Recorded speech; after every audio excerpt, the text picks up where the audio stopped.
En el proyecto de reformas al Código Orgánico Integral Penal, al COIP, proponen reformar unos 60 artículos, incorporar 17, 4 transitorias, una disposición final. Se establecen nuevos tipos penales. Esteban Torres, asambleísta por el Partido Social Cristiano, bienvenido a Contacto Directo.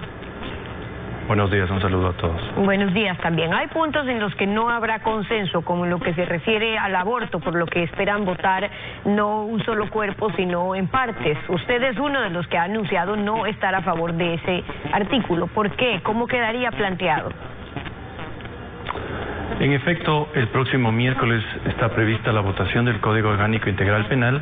Entiendo que habrá una moción para que haya alrededor de 8 o 9 votaciones, entre las cuales se votará de forma individual el artículo 150, permitiendo de esta manera que haya una reflexión y por supuesto una postura individual de cada uno de los asambleístas en este punto. Yo he mostrado mi desacuerdo con esta propuesta, votaré no, ya que creo que tiene graves problemas éticos, constitucionales, legales y procedimentales en su implementación. Entonces yo creo que sería un gran riesgo y además apelo a aquellos compañeros asambleístas que todavía tienen dudas sobre su aplicación a que se abstengan o voten en contra de esta reforma. Pero ¿cuáles serían las razones? Hay 42 denuncias por violación o abuso sexual que se están registrando diariamente en el país según la policía. En el debate expusieron la situación de miles de niñas de 14 años que han sido violadas. Si se quisiera hacer una excepción en la penalización o en la despenalización cuando se trata de un caso de violación como proponen, ¿qué alternativas se han planteado para evidenciar que en efecto se haya tratado de una violación? Porque si basta con decirlo, estarían despenalizando ya prácticamente en su totalidad. Entonces habría que abrir el debate en esa línea.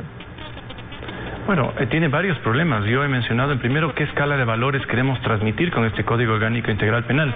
Se suben las penas por delitos contra los animales y en temas contra los seres humanos se quitan esas penas.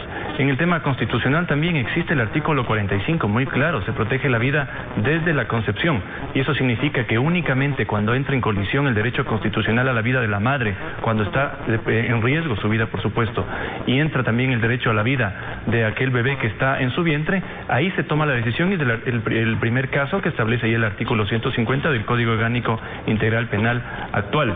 Y está también el tema procesal.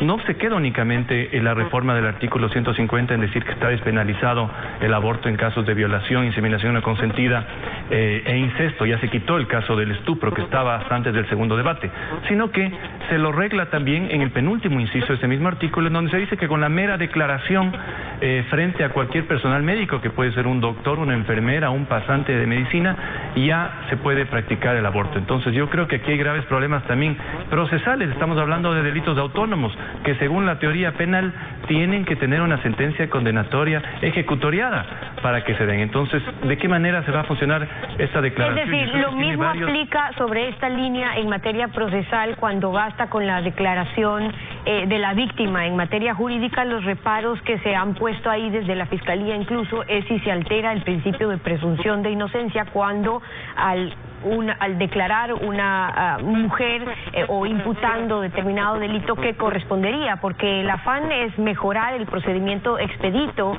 en el caso de mujeres víctimas de violación. Así es, y yo lo que quiero mencionar es que con esa especificación en el artículo se podría cometer errores. Yo no creo, por supuesto, que la regla general sea tal vez decir en una declaración falsa que esto se dio.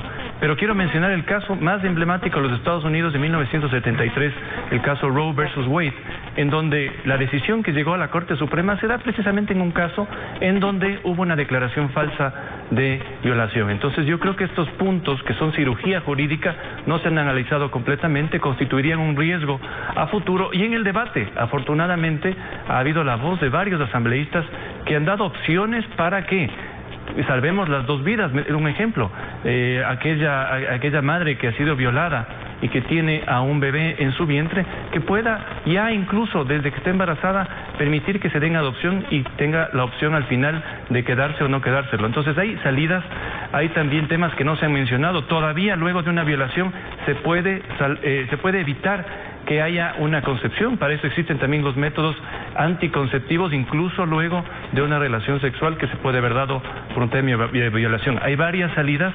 La solución no pasa por resolver la violencia con más violencia y además en los temas puntuales que yo he mencionado, en no cometer el error de aprobar un artículo que tiene serias deficiencias legales y constitucionales. Ahora, eso en cuanto a lo jurídico, la realidad palpable alrededor de nuestro país es que en la mayoría de los casos de niñas o adolescentes violadas, los agresores están en su mismo círculo familiar, es el padrastro, es el ex conviviente de una madre, es un familiar, y esas niñas, adolescentes se sienten incapaces de contar, o sus madres incapaces de denunciar porque saben que a la vuelta de la esquina puede que el tipo esté suelto en el caso de que lo denuncien.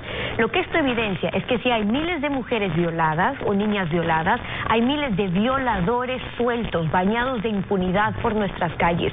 ¿Qué están planteando desde la Asamblea, también en el COIP, sobre eso que es en realidad la raíz del problema? Y esos son los verdaderos causantes, quienes tienen que sufrir todo el peso de la ley, aquellos violadores que lamentablemente muchas veces están en las propias casas.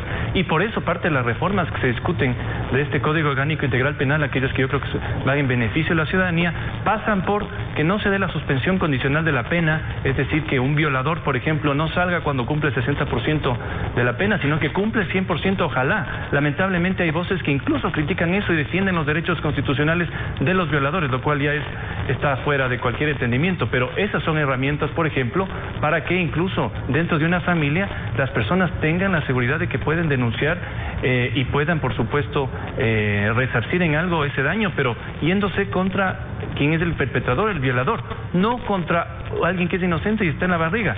No hay diferencia entre un bebé que fue producto de una violación y un bebé producto de la relación más amorosa. No tiene por qué pagar los platos rotos y sí hay formas de salvar las dos vidas, de resarcir a la mujer que ha sufrido este tema lamentable y por supuesto de poner todo el peso de la ley contra los violadores. Y sobre eso, desde el Partido Social Cristiano han planteado que en delitos de violación, de asesinato, de secuestro, pero también de robo, no apliquen medidas sustitutivas a la prisión preventiva, no aplique un procedimiento abreviado para rebaja de penas, que no puedan salir de la cárcel por falta de acusación fiscal, es endurecimiento de penas. Hay consensos en eso en la Asamblea porque ya sabemos cuál era la línea que defendía gran parte de este gobierno, que fue de hecho quien impulsó esas reformas que hoy se aplican. Bueno, como tal hay varias herramientas, como yo le he mencionado, el tema de la suspensión condicional de la pena, que no se lo dé.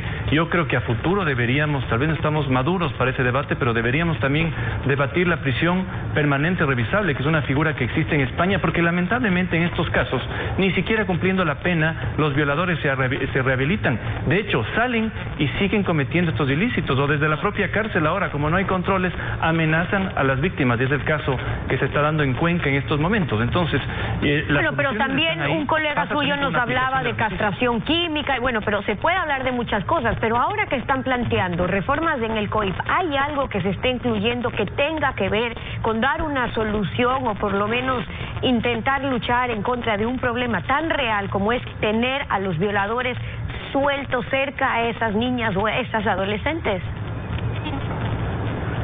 Bueno, pasa por un tema también de justicia. No podemos esperar que el Código Orgánico Integral Penal resuelva absolutamente todos los problemas. La ley ya está ahí, de hecho. Lo que se ha hecho esta reforma en esos puntos que yo creo que son positivos es dar más herramientas para que estas personas no salgan. Pero es una aplicación ya de los jueces, aquellos jueces que a personas que tienen casi 57 detenciones siguen libres. Entonces es un trabajo de todos, es un trabajo también del gobierno de dar herramientas a las madres que han sido violadas, acompañamiento social, acompañamiento psicológico, incluso económico. Muchas de estas madres protegen la vida de sus hijos, no abortan, pero tienen graves problemas económicos para subsistir. Ahí es donde tiene que estar el Estado, no gastando dinero en temas innecesarios, sino apoyando a los más vulnerables. Las observaciones de Esteban Torres, asambleísta por el Partido Social Cristiano. Gracias por venir a Contacto Directo.